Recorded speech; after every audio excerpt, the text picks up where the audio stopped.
Think for a moment, what makes a genius different from the rest of us?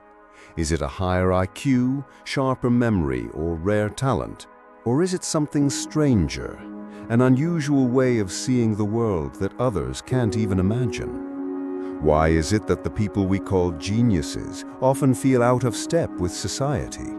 Why do their ideas appear alien at first, only to be celebrated generations later?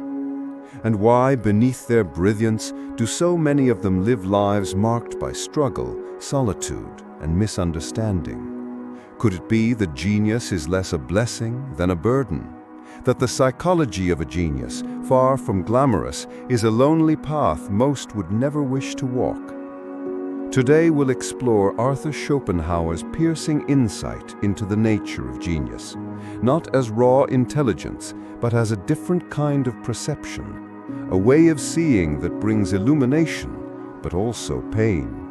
Stay with me until the end, because the final truth we uncover may completely change how you understand not only genius, but the flashes of insight you yourself have experienced. Before we begin, a quick request. If you value depth over distraction, truth over comfort, and philosophy over shallow entertainment, support this channel. Like the video, subscribe, and share your reflections in the comments. Do you believe genius is a gift or a curse? Your perspective might resonate deeply with others who feel the same.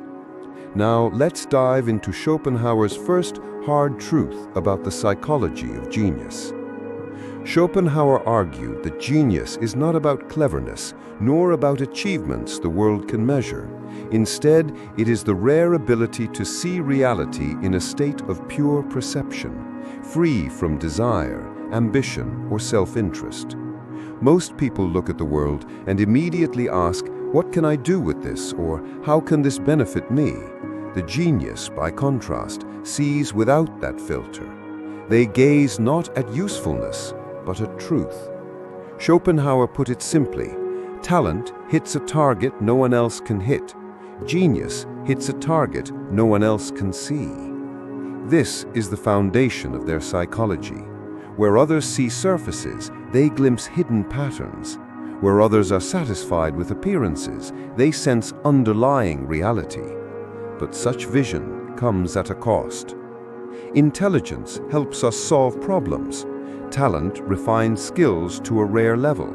But genius is something different. It breaks the frame entirely.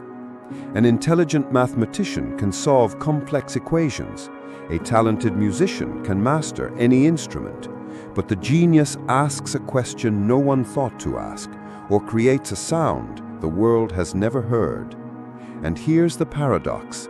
This ability makes them both invaluable and isolated. Their perception is too unusual to be understood by most. This is why historically, genius has often been recognized only after death, when the world finally catches up. But even the genius is not immune to a modern danger: endless stimulation. Schopenhauer warned against drowning in books, saying, "Reading is merely a substitute for one's own thinking." He argued that when the mind is constantly filled with others' ideas, it loses the silence required for original thought. Now think about today. Our minds are flooded not only by books, but by social media feeds, videos, notifications, and constant chatter. The very conditions that genius requires, stillness, solitude, contemplation, are being eroded.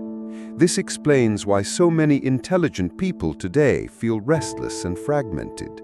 The soil where genius once took root is now flooded by noise. And yet, even when a genius finds clarity, another challenge emerges: loneliness. Schopenhauer wrote, "The more a man has in himself, the less he will want from others." The genius carries a world within, a world so rich that ordinary conversation often feels shallow. This doesn't mean they despise people. It simply means the gap between their inner vision and the surface-level talk of society becomes unbearable. Think of Newton, working alone in obsessive silence, or Van Gogh pouring his vision into paintings no one valued. or Nietzsche wandering mountain paths, consumed by ideas too heavy for casual conversation. To most, their solitude looked like isolation, but to them it was the only way to protect their inner vision. Here lies another harsh truth.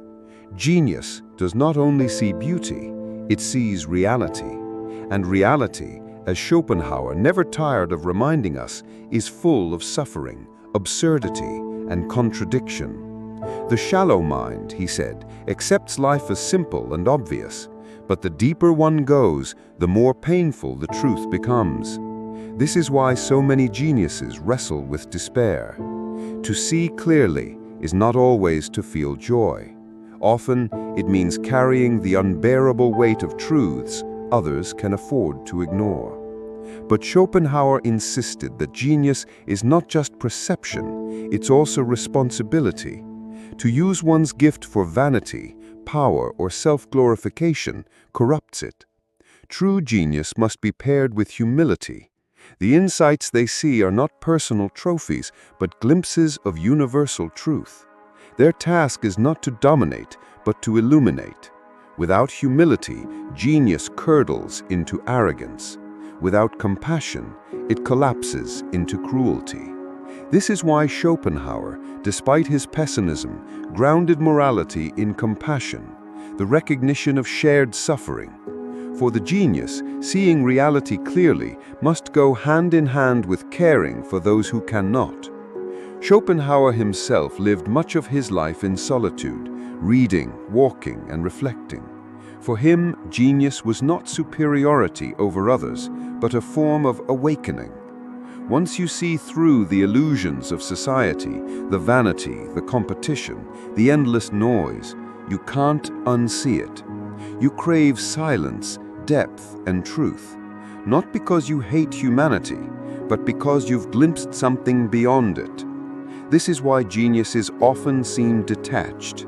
Their minds are tuned to frequencies most people never hear. To them, society feels like a performance they can't play along with. Here lies the painful paradox. The clearer your vision, the harder it is to belong. The more you perceive, the less you fit in. Yet at the same time, the more you walk this path, the freer you become. While others remain trapped in illusion, you stand, lonely perhaps, but free on what Schopenhauer called the bare rock of truth. Few would choose this life, but those who bear it, willingly or not, leave behind works that shape humanity forever. So let me ask you, have you ever felt a glimpse of this psychology of genius, a moment where your vision seemed out of sync with the world? Did it leave you exhilarated or isolated? Schopenhauer would say that genius is not a choice, it is a condition, both gift and curse. To see differently is to live differently, and to live differently is often to walk alone. But perhaps in those rare moments when we step outside the noise, when our second mind awakens and we see the world in a new light, we too touch, however briefly, the psychology of genius.